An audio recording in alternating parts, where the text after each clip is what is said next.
is a filmmaker with us today as well. So super excited to have him on. Something big is transpiring. King of the Block.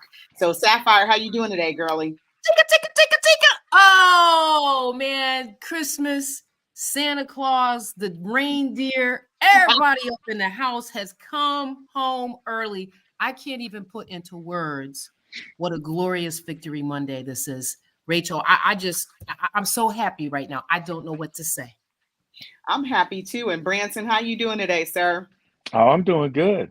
How you guys doing? Good, we doing good. So once again, we have Branson Wright on us, who is a filmmaker. You might be familiar with him. He was the executive producer on the documentary called Believe Land that came out a few years ago. That documented the misery and then redemption of the city of Cleveland. We won that first NBA title. So one of the first modern titles to be won in the city of Cleveland. So Branson, why don't you tell us a little bit about King of the Block? Well, yeah, thank you, Rachel. King of the Block is a documentary about the long.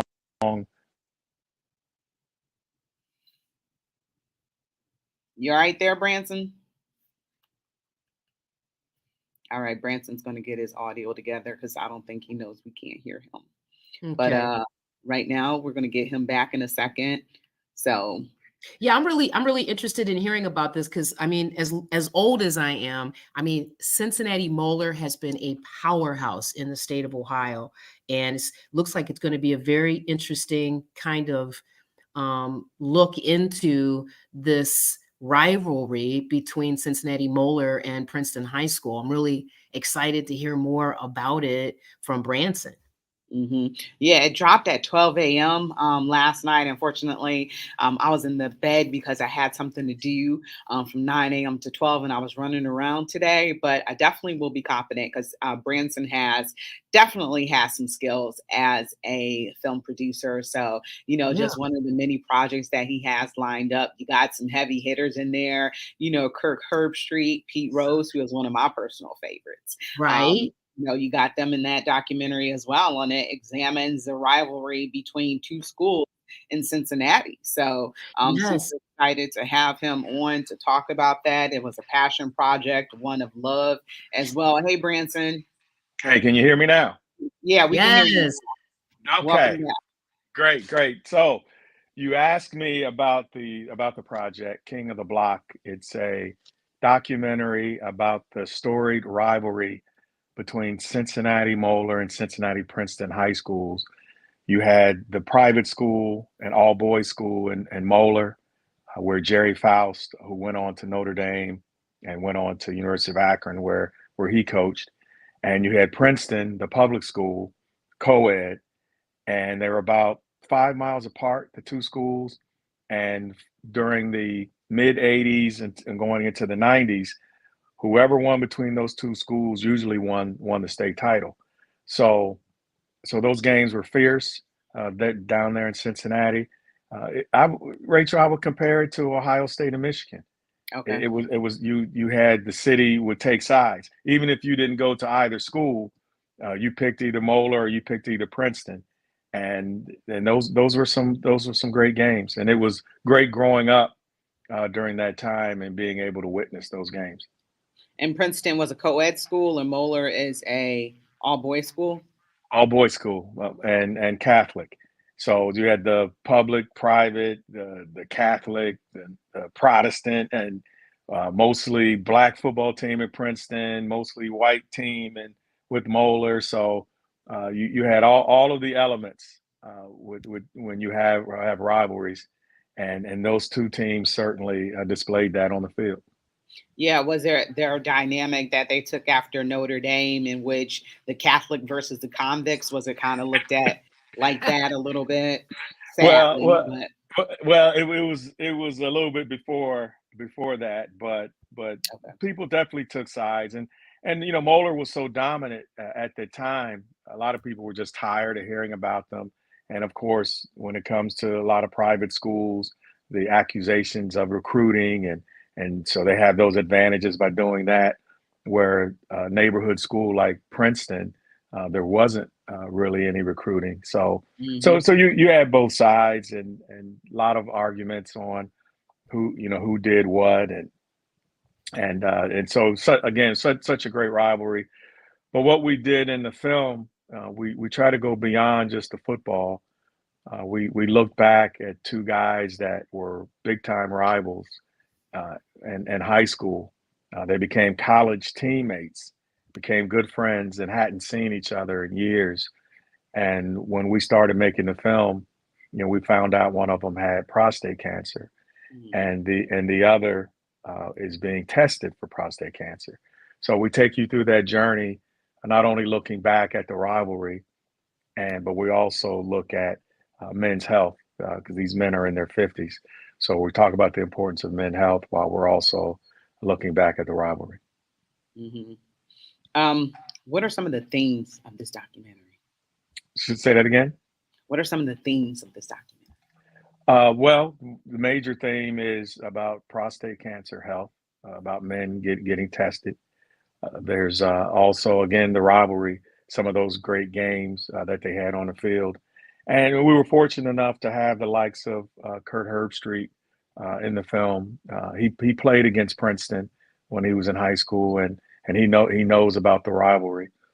We talked to Pete Rose, who's Mr. Cincinnati, and Pete Rose talks about the importance of high school sports in Cincinnati. We talked to Jim Tressel. Jim Tressel recruited heavily in that area. Even before he was at Youngstown State, he was an assistant at Ohio State, and he recruited players from both schools. So we just had a lot of input from a lot of people that also experienced that rivalry, and it was fun. It was fun doing it and fun rekindling that rivalry during that time period. Now, where did Pete Rose go to school at? Pete Rose went to Western Hills. Excuse me. He went to West High, which, as you know, was a good baseball school, especially with Pete Rose during his time there. But even though, I mean, Pete played football in high school, and he knows about the importance of high school football in Cincinnati. Hmm. That's pretty And awesome. that's where he got that move, taking out the home plate, the catcher at home plate. Yes, Ray Fosse. Yeah, Yes. Cleveland catcher. Yes. I'm just, I'm up in age, right? And I just remember I went to Sandusky High School for a hot second. And I remember them shutting down school, right? To give respect to the young men that were traveling downstate. And I remember Cincinnati Moeller being dominant back then. What in your reporting, your due diligence, what things have made that program so consistent as above the shoulders program for decades? Well, you just have to go back to Jerry Faust when he Mm. first got to the school in 1960 and building that program. And back in the 60s and 70s, people weren't into fitness and so much into lifting weights. And Jerry Faust was into lifting weights, and they built a shed. They call it the weight shed that they had back then with Moeller. So you had these high school kids that were into weightlifting and into nutrition, and he knew, to be a good athlete, that it wasn't just showing up on the field and practicing, that you had to do all the things prior to getting onto the field. So Jerry Faust was ahead of his time and Yeah. doing things like that, and that helped build the culture there at Moeller. Yeah, that's awesome.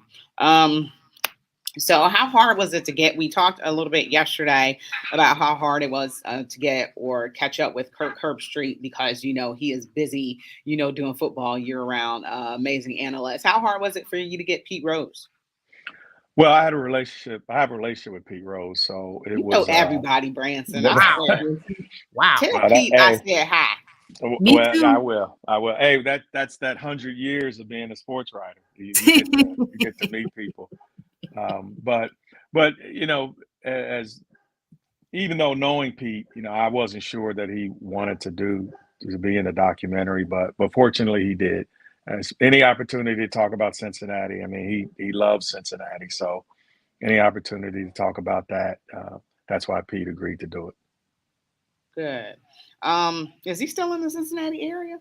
No, I'll give you one guess where Pete Rose lives. Now think about it. Las Where would you Vegas. think Pete? Thank you. Oh, good job, Sapphire. Good job, Sapphire. Yes, yes. And if Yes, I he ever lives met in him, I got an Vegas. aunt and uncle out there too. If I ever met him, I would want his autograph. I think he is probably top 5 best ever baseball players. What he did, what he contributed to change the face of that franchise, the big red machine, like just greatness personified. And I get very as emotional. Rachel will tell you I get emotional that like he should be in the Hall of Fame, hands down. Let's go. Just Oh, no question. No question. incredible, historical baseball player. No Mhm. question. I mean, Pete is my favorite player, Yeah. and I love Pete Rose. Love the way he played, Oh, yeah. and when I coach kids and we talk about baseball, I mean, anybody can hustle. I don't care how much talent you have, you can run hard and play hard. And Pete Rose, he was all about that. And I was just happy to grow up in that era to be able to watch it. Absolutely. For me, Branson, it was like to me when he came up to plate, especially, I thought the probability was greater that he was going to make something happen than not. Like he was so intimidating that way. And he knows the game through and through. And just the passion at which he played the game, I just don't know of in my decades of watching baseball, because he was about the game. He wasn't about the salary, right? That is what I think the piece that Major League Baseball is missing to this day. You could talk about the billions of dollars and the contracts, and hey, you know what? The union, the Players Association have done those men well, but the real passion to see a player like emanate the passion for the game, I think that's missing. And I think Pete Rose had that. He's the poster child for that. He is. And people have to remember playing sports, baseball, you played as a kid, it's a kid's game. And you want to have fun and you want to play hard. And as I said, Pete Rose was all about that. I'm glad I got to see him play. I mean, I slid head first because of Pete Rose. You were playing with your life right there. Yes. Yeah. Now I got a question. Were these two coaches friends, or were they rivals like Jim Harbaugh and Ryan Day?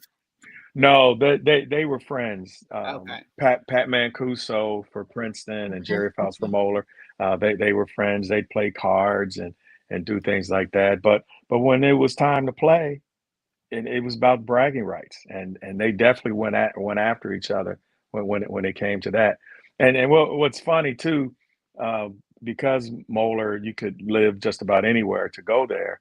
There were times there were a kid started at Princeton and transferred to Moeller, Oh, wow. and sometimes there was a kid at Moeller that transferred to Princeton because he lived in that Princeton district. So yeah, it was all out. I don't want to say war, but in a football and sports sense, it was all out war when it came to when those two schools to see who was supreme in Cincinnati football. Now, You talked Branson, we about got to take a break right quick, but can you stay with us? Because I also want to, plug how people can watch your social media, and also talk about the back box of stuff you got. So we're about to Okay. take a quick break, and we'll be right back with filmmaker Branson Wright, Sapphire, and Rachel, her in the Huddle, WOVU 95.9 FM. We will be right back. So it sounds like Mancuso and Faust had like they were before this era, but it sounds like they had a Magic Isaiah type situation going. Is that fair? Magic. I mean, I don't know if they were kissy. Oh no, I didn't mean. Yeah. Oh gosh, every guy always goes there. That's not what you know what I'm saying though. In terms of hey, Right. friends love each other off the court, but on the court, all gloves Oh were yeah. off. Oh, exactly. Yeah, And they were definitely competitive when it came to that. And outstanding. yeah, and then Mancuso, he's like 90 or 91 right now, and he's still lucid. And Mm-hmm. Faust is in his mid 80s. He's still lucid. It's Biblical. great to see them in their state healthy, Yeah. their healthy state, I should say, and to be able to still talk about the game. So how do you get your concepts? I don't want to step on Rachel's show, and I know we got to jump back in a second, but like, Oh, no, no. how did this even come to be? This is fascinating.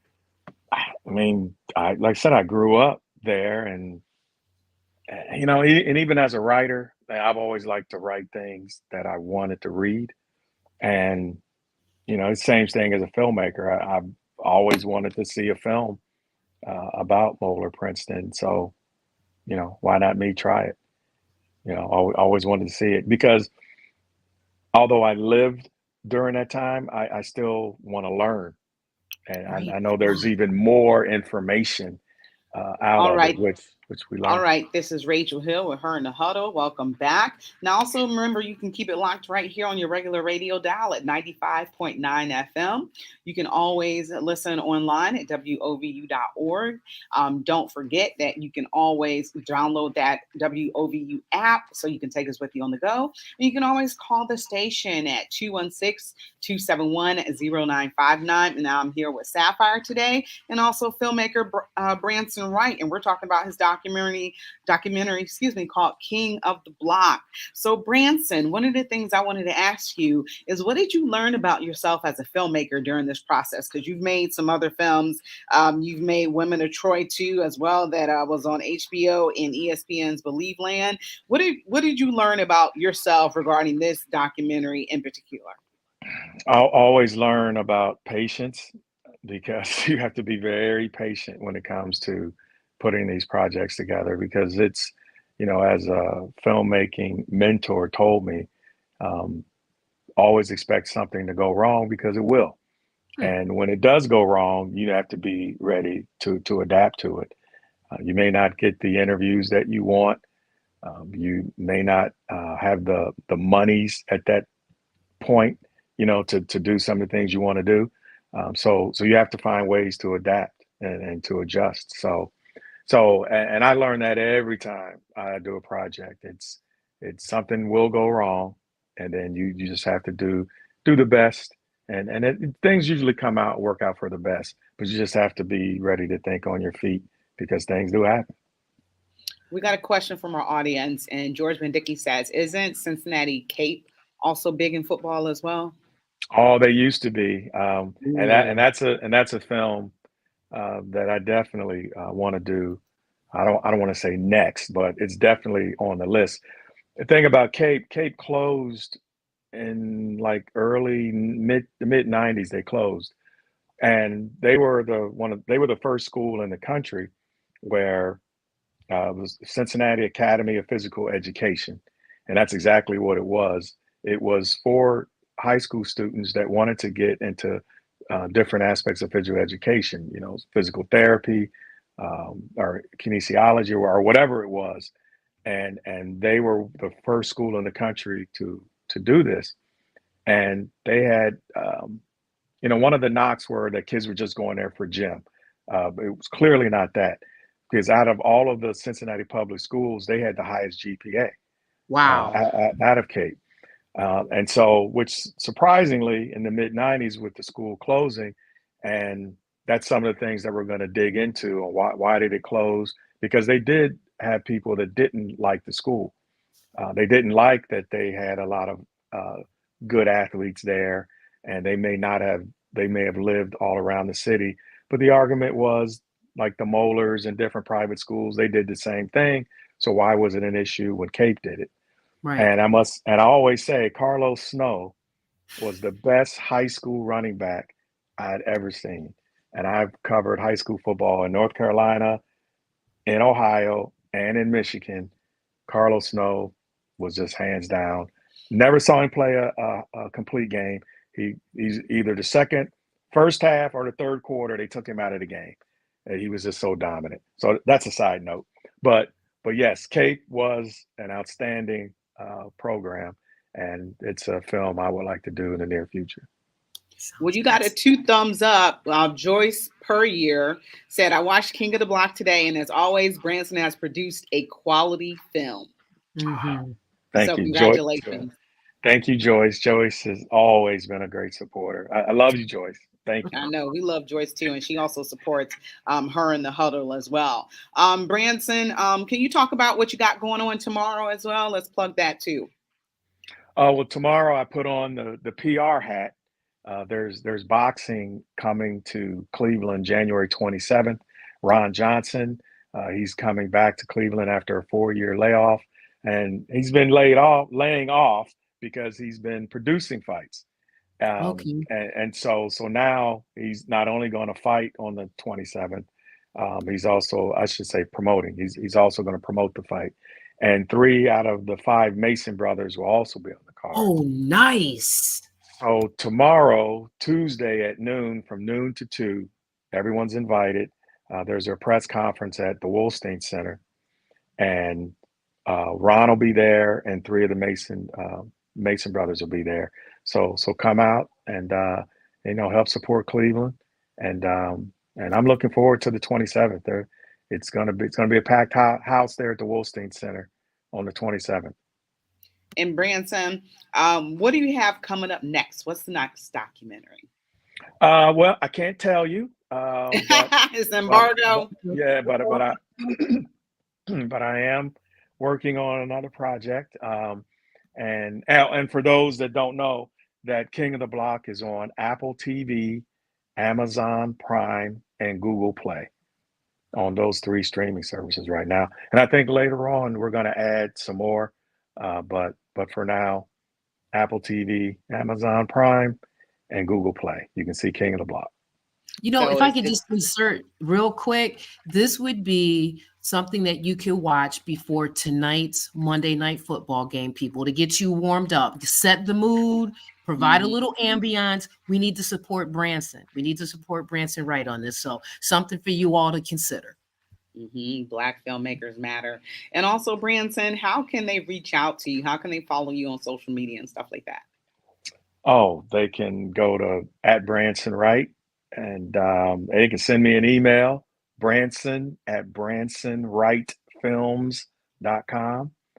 And I'm here. I'm easy to find. Now, are you taking pictures for shows? Because I think you should do a show about Black women in sports. And I'm available. Sapphire's available. So we're available for a documentary to be done about us. Hey, we find the money, we'll do it.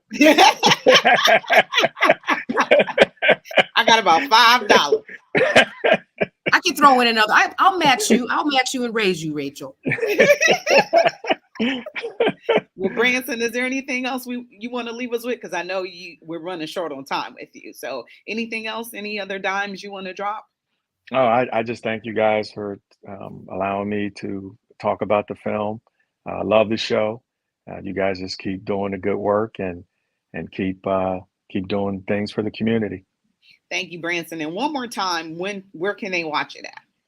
Apple TV, Amazon Prime, and Google Play. King of the Block. Check And it out. Right. before tonight's Monday Night Football game, people, get on it. Yeah, before and after. For those There you go. those night owls, you can watch it after also. And Joyce second that. She did love my idea about the female in sports. So thank you, Joyce. I appreciate you. Thank you, Branson. Yes, Thank you, thank you, guys. Appreciate Branson. it. We All love right. you, and we will be supporting you and watching King of the Block. So Absolutely. make sure you watch that documentary and also that health aspect of it regarding prostate cancer. Numbers are going up and things of that nature. So men, you really need to get checked for those things and go to the doctor on a yearly basis and get full tune workups and stuff like that. Yes. So Yes. you Yes. have to beg men to go and do stuff because they don't want to go to the doctor. But you don't want to go to the doctor when it's too late.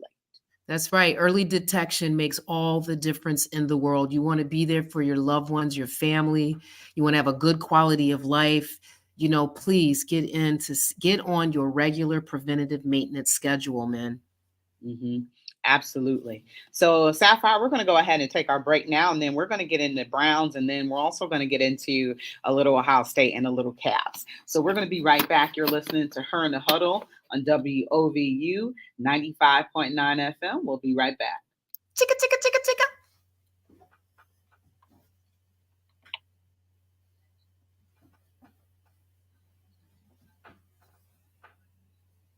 I haven't seen boxing in Cleveland since like I think Showtime. This had to be over 10 years ago. They had a heavyweight boxing championship down at, it was, I think, the Gund Arena at that time.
All right, welcome back to Her and the Huddle on WOVU 95.9 FM. This is your girl, Rachel Hill, the First Lady of Sports, and I am here with Miss Sapphire today, and it is a Victory Monday. Sapphire, I just got to take a deep breath. Okay, for real, for real. I didn't check my blood pressure yesterday, but I believe it was pretty high because my doctor said that I have to take my blood pressure every day and give them some reports about it. So I did not take it yesterday because, girl, you would have been off the charts, right? This game, I couldn't take it anytime during the game. Oh, Joyce says she went to the game. Oh my God, I can only imagine what it was like. I know that it was a good time for everybody. So I was there too. I was there in the press box. So, you know, that place is rocking. And it was rocking yesterday. And, you know, unfortunately, there were way too many terrible towels and way too many black and yellow colors. But they were saying that for one of the first times that the stadium wasn't dominated by Pittsburgh Steelers fans. Yeah, what do you think that is? How do all those Steelers fans get all of those tickets? What's up? They buy them from season ticket holders. I know somebody who said that they sold all 4 of their tickets for the game and they made close to $800 for selling those tickets. And then, you know, on the aftermarket as well. And then closer to game time, the tickets probably get a little bit cheaper too. So, you know, I think that's how they buy them. But yeah, season ticket holders sell their tickets. So that is so fascinating. So let me ask you, you were in the box, you know, from your perspective, was that a safety or not? Oh, I believe it was a safety. How do the referees miss that? I don't know because, you know, you look at it, Mickey says the Browns suck. Mickey, ain't nobody thinking about you. Whatever, Mickey. You know, your team won against us, the Seattle Seahawks, but they really shouldn't have won that game only because there was a lapse in defense. Did they win that game? So you don't really have much to brag about, Mickey. That's funny, though. What'd you ask? Oh, I believe it was a safety. You know, one of the things we talked about is better teams get those calls. Right now, you know, the Cleveland Browns are on the rise. So one of the things I didn't get a chance to ask Kevin Stefanski that I really wanted to know about that team, our team, the Browns, excuse me, I didn't mean to say our team.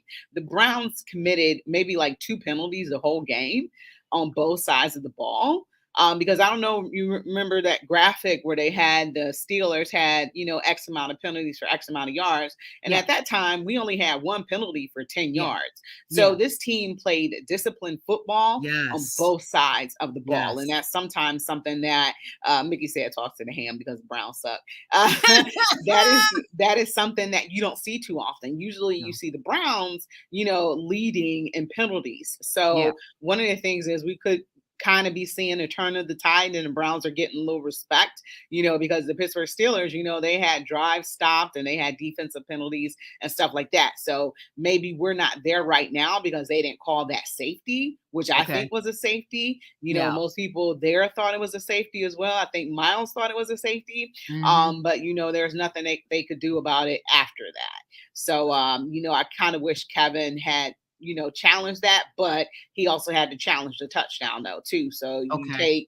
you take the more points, So he was, Yeah. when I look at it, I guess strategy wise, it was a good strategy. No, I appreciate that, and I'm right there with you because for me, I look at the game through a different lens. Like I could go through the stats, I could talk about historical data, but for me, I'm still living in this space. This team, these players are playing for each other. And the way that they rallied around young DTR, he was so emboldened. Like, no matter what, he knew that they had his back. And I really think that showed yesterday. I mean, his drop backs were crisp, right? The way that he Hmm. was reading the field, the way he was passing on point, you could feel it, and especially at the end of the game, when you just saw him let go of all that emotion, that's the kind of player that I want to root for, right? I don't need necessarily someone that's always managing their emotions. You never, they sound like a robot, right? I need someone to make me feel like you have bought into Browns Nation's culture. And that's what DTR did yesterday. I'm just very happy for him. And if Cleveland Kate was here, I would tell her, hey, all those weeks in the therapist chair clearly helped a brother out. Yeah, where am I? I gotta go out of the private chat because Mickey had some comments. Uh, Mickey has said that the Browns suck and the refs don't respect us. Ah, So that's funny. Mickey Delaney said the refs feel sorry for the Browns. George also did say, and for the 10th time, P Puke was outgained in total yards and yeah, still and shake the hand as they drop 6-4. So yeah, yeah, that's also a good thing. So yeah, Kenny Pickett was just, awful, but I think yeah. it was our defense, that did that to him. They rattled him almost the second play of the game. Oh, yeah. So, Oh, yeah. that was some great special teams play, by nailing the Yes. ball down there. But they rattled him almost on the second play of the game. So Mhm. they were in his head all game long. So I think that gave that defense an advantage, swarming over them. He didn't have a lot of time to throw. His throws were off, like unlike DTRs, they weren't crisp and things of that nature. So I just look at it like, this defense we always knew that this defense was legit, but, is this a championship level defense if they can possibly get there? You have some issues at Yes. quarterback and, DTR.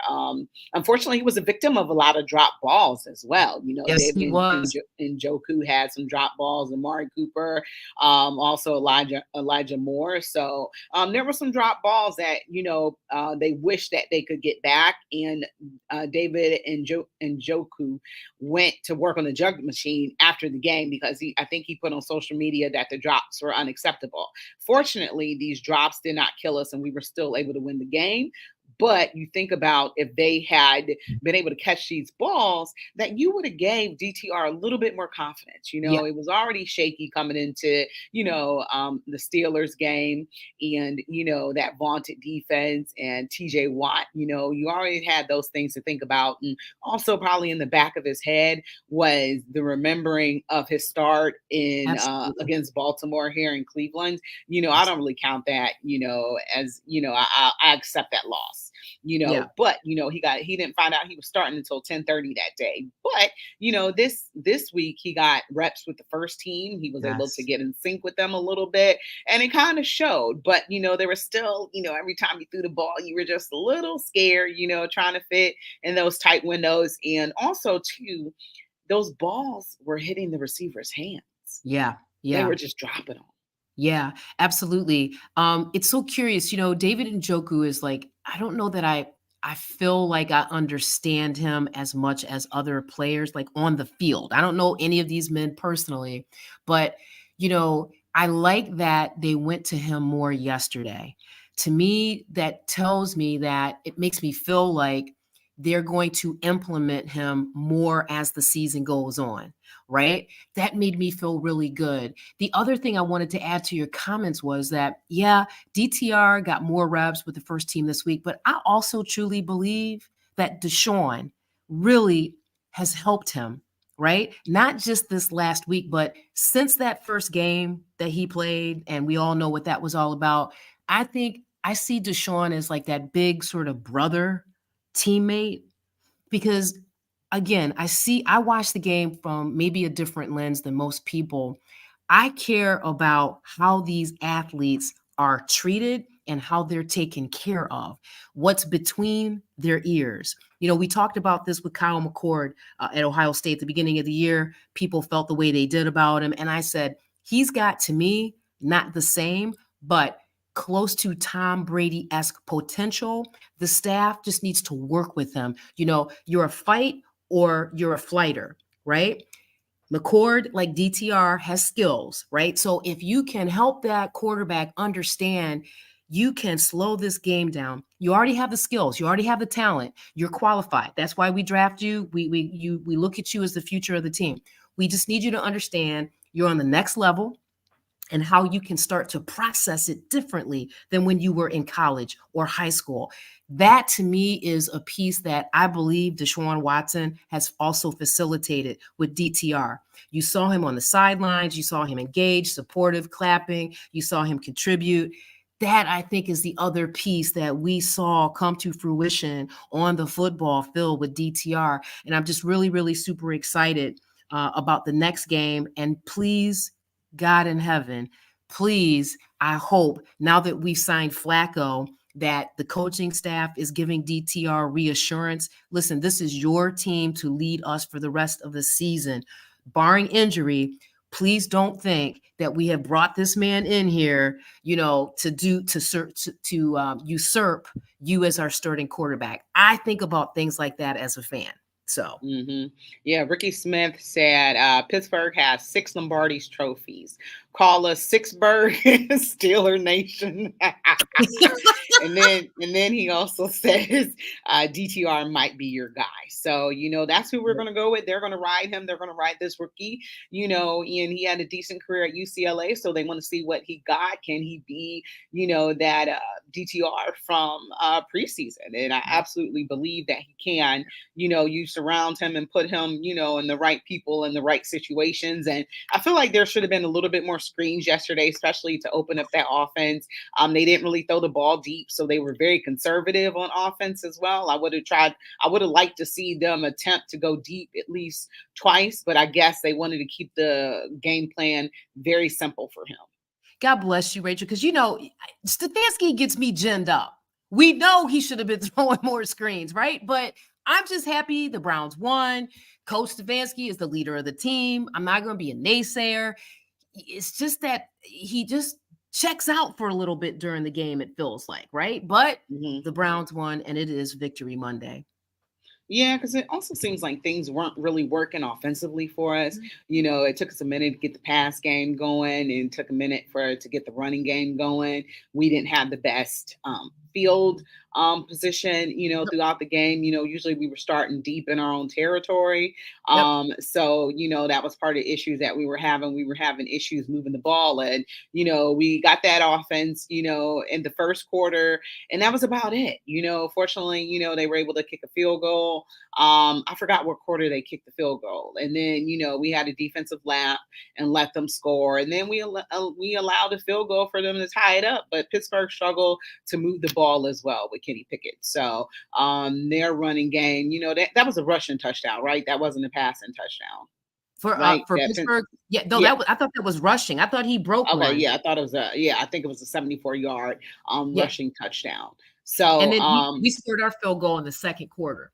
Okay, so we had the field goal in the second quarter, and I kind of knew the Browns was going to win, but I thought it was going to be a low scoring game. I didn't put any predictions out there simply because you had DTR, starting that game, and you kind of wasn't sure what you were going to expect. You were thinking that he had some jitters because you're throwing him to division rival in his second game. His first game was the Baltimore Ravens, one of the best teams in all of football, and then the second team was 6-3 Pittsburgh Steelers. Somehow the Steelers are not a great football team, but they managed to get it done and be 6-3, just like we were. So, you kind of throwing him to the wolves, but I think that these are great tests for later on in the season.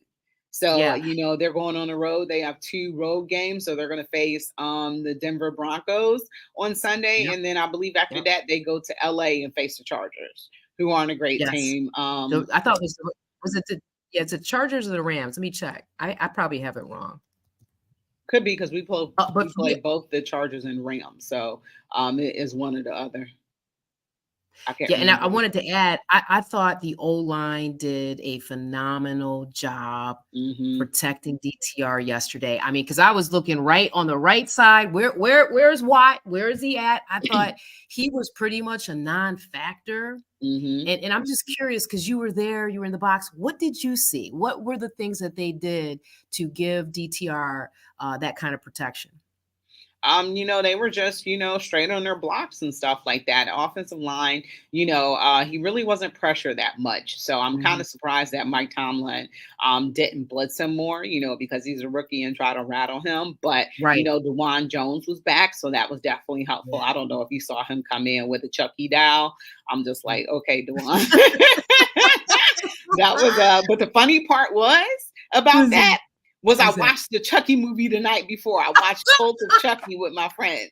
So me seeing him bring a Chucky doll was Oh, just, no I way. was just like, nobody would get this joke. So yeah. But they were just set on their blocks. And Right, right, they, like you said, TJ Watt really wasn't a factor. I think they right. only sacked him one time, right? One I don't time. remember. That's what I remember, just one time. Yeah, you And had people filling in. So you didn't even have your starting line that's right. once again. And I distinctly remember it wasn't a lot, but they made him pay for his aggression. There was a couple of real quick hitch passes that DTR made once Watt, really got deep into the backfield. And that made me feel like here is DTR showing us glimpses of his greatness, specifically his ability to read the defenses, Rachel. It can Hmm. only get better. Hmm. Yeah, that's what I'm hoping for. And then, we're not playing some great teams. So I think that, that'll allow him to get more comfortable. Hopefully they can get used to that weather in Denver, because it's Right. a beast. Have you been to Denver before? Yes, I have. And I'm going to tell Yeah. you something else. I also know Ryan Clark's story, former Steelers player. Like playing at high altitude is no joke. And Hmm. Rachel, how I feel about the team flying out west, the day before. Like, I just don't understand why there's no exception to the rule, whatever you want to call it, to at least get those men out there on Thursday when they have to travel across the country and specifically for a game at Mile High Stadium. Come on now. Yeah, I think that they're probably going to leave on Thursday, Man. or whatever to get acclimated to that Denver weather. Because when I went to Denver, I started getting sick on the plane. Like, well, I Yeah. was congested on the plane. So I was like, this mile high air, I thought it was going to be hard to breathe, but no, I was congested and I was Yep. there during the summertime. So, give them an opportunity to, get used to it. Some of them probably will need oxygen during the game, but I'm very Yes. excited and I'm looking forward to this game. Russell Wilson, Denver has improved lately, but they're still at 5-5. And, Russell Wilson is doing the best he can to, have Denver in a position to contain it. But I believe that they are second. Are they second in the AFC West? I think possibly. Let me check. But on that point, I just want to say, I hate to use the T word, but I think there's a potential for this to be a trappish game. And, you know, sometimes I think we forget the coaches compete against the other coaches, right? And Mhm. and it's just I just am so uncertain about Stefanski's ability, to really adapt, right? Like within the game, right? So I'm concerned about that. I'm concerned about playing at a high altitude. I'm concerned about, maybe a loss of focus. But what are you feeling about next week's game away at Denver? Yeah, I don't look at it as a trap game, which is funny. I think this team knows what they possibly can do. They know that there is some limitations on offense as of right now, but there's nothing to say that DTR won't get better. They might, as he gets more comfortable, I think that they'll move away from playing conservative and, see how his arm goes. And I think that, eventually they'll let him rip. But I think it's going to be a couple games before they do that. So I don't think think it's going to be a trap game. I think that they look at this, yesterday Miles Garrett was wearing a hat called unfinished business, or it was Okay. something like that. It's not done yet. It was like three letters, three words. I can't forget. I can't remember what it was, but he came in with a hat with a Kobe Bryant saying on it. Wow. But I think that this Wow. team realizes that, they could really get somewhere, that they can make a playoff push. Because if you think about it, technically they only need to win like four more games to make the playoffs. So, Yeah. going at 11-6 or what have you. No, they're 7-3, right? So yeah, Yes. they can win four more games, they'll make the playoffs. So I think that this is a team that's focused. They Mhm. realize that every game is going to be a battle, especially on the defense side, that everybody is going to come for them, and everybody's going to try to pick apart, what they do defensively to try to get a upper hand on it. So I think that they realize that this offense is going to take some time. So these games are going to have to be put on defensive shoulders. So, Sapphire, we got to take a break right quick. So we're going to be right back. You're listening to Her in the Huddle on WOVU 95.9 FM. We'll be right back.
Welcome back to Her in the Huddle on WOVU 95.9 FM. I'm here with my girl, Miss Sapphire, and we were just talking some Cleveland Browns. So let's go ahead and talk a little bit of Ohio State this past weekend. So unfortunately, because of how busy I was, I didn't get a chance to watch the game at all.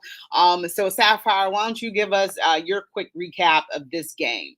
I mean, in a nutshell, Ohio State used that game to tune up for the most important game of the year, and that's next weekend. Okay. There was a lot for me, of a lot of chatter about, Harbaugh, right?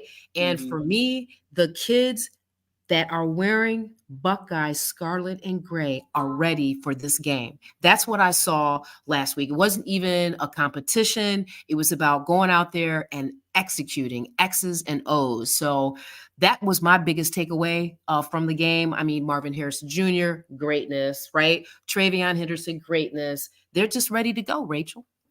Mm-hmm. And Minnesota, gave them everything that they can handle, Mhm. which wasn't much. Like you said, this is a tune-up for Michigan, and John Harbaugh will not be on the sidelines for Michigan. Woohoo, Chris, that's for you. So I don't, I don't really think it matters. I think that Michigan is going to come out. Michigan is going to come out. They're going to be juiced. They're upset about what happened with their coach, even though it's kind of been proven that they're cheating. They are wearing free Harbaugh t-shirts. And Mhm. Jamil Hill pointed it out best. She was like, Jim Harbaugh is not a political prisoner. You know what Yep. I'm saying? Yep. I So love why are her. they wearing free Harbaugh shirts? So yeah, that's kind of funny to me. But they're ready to go. This is the biggest rivalry in all of sports. That's I right. don't care about Auburn, Alabama, and all that other stuff. Nobody cares. This is the rivalry. The rivalry. And Ryan Day and Jim Harbaugh clearly do not like each other at all. That's why I asked, Moeller and Princeton were the coaches' friends. But Right. these are two teams in which hopefully Ohio State had a Michigan countdown clock. Yeah. They did when Jim Tressel first came there, because it was all about beating Michigan, which he did. He was very successful at doing that. Now Michigan has got the best of us twice. Once Yep. at home, we are going to be on the road, a very hostile excuse me, a very hostile environment for Ohio State. Michigan has been waiting for this game as well to possibly take three in a row. And, Yep. this would be the first class, one of the first classes in a long time if Michigan were to win on Saturday to beat Ohio State for those, going to the pros and stuff like that. It would be the first time, that a class has, beat Ohio State three times. But we're definitely hoping that doesn't happen. But I hope Ryan Day comes in with a game plan. Last year, they were saying JJ McCartney doesn't throw deep, but he threw deep on you. So, Mhm. hopefully there has been some improvement on the defense. And, Michigan barely got away from Maryland Yeah. this past weekend, too. So Yeah. that shows some chips in the flaws, chink in the armor as well, too. I think that was a game that they were looking beyond, to be honest with you. Okay. No disrespect, but I really do. I think, especially with all of the just the vitriol that's going on off the field in and around that program, they need a motivation, right? So Harbaugh clearly is going to be the motivation. And I just really think they look beyond that game.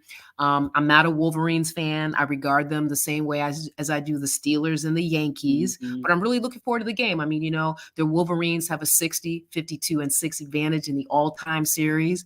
And I want us to start correcting that, that record. I mean, to me, I anticipate that the Buckeyes are going to go up north and find a way to defeat the Wolverines in their own backyard. Well, there's going to be a receiver open, Emeka Buka, Julian Fleming, because they're going to double team Marvin Harrison. So that Absolutely. game plan needs to be around that second receiver that is going to be open. Yeah, this would be a great tight end to also, Okay, use Sorber, over. yeah. Absolutely. Girl, we're on the same page. And we haven't Hmm. even talked about Trevion, right? So yeah, Hmm. I'm really excited about the game Saturday. I don't probably won't be able to sleep very well on Friday night because that's how I just gotta tell you. So yeah, I'm really looking forward to watching the Buckeyes beat the Wolverines. Yeah, you hope that they establish the run game early as well, because that'll open up the pass for them. So Yeah. give Michigan two things to worry about. So like you said, there's three receivers right there that, he's going to work with and target, because they're going to do everything they can to eliminate Marvin Harrison. Yeah, So, hopefully Trevion Henderson, they can get the ball going, early to open up the pass for them. But, to get things going on the ground game, which is so important, very because important. Michigan is going to stuff the box, and they're going to be ready. And, not saying they're going to be head hunting, but, this game is very contentious before it even start. That's right. The two teams meet, in the middle at the 50-yard lines. And we know that, there kind of have been some fights. We've seen some of the nasty things that have happened over the years in this game, and these teams truly hate each other. So, Yeah. they're going to be ready to go, and they're going to be amped. And Michigan is going to be really amped because of what is happening to Jim Harbaugh. But Yeah. they've been cheating. It's pretty much proven at this point. So it is what it is. Like Jamil said, he is not a political prisoner. He No, has been a cheater, and that's that's right. what it is. Don't get it twisted, right? And then, we also didn't even mention, we still got G. I mean, this is a game where Ryan Day can come out too. Brian Hartline, use all the toys in the sandbox, right? Just Hmm. play all out. So, yeah, I mean, I just think this hardball thing is a distraction. And, it's Hmm. important for some people. Okay, fine, do you? I anticipate Ryan Day is going to have these men focused and ready to go. Yeah, because his job is on the line too. Ricky Absolutely. Ricky Smith says, "No, Rachel, they love the suck eyes in Ann Arbor." TC.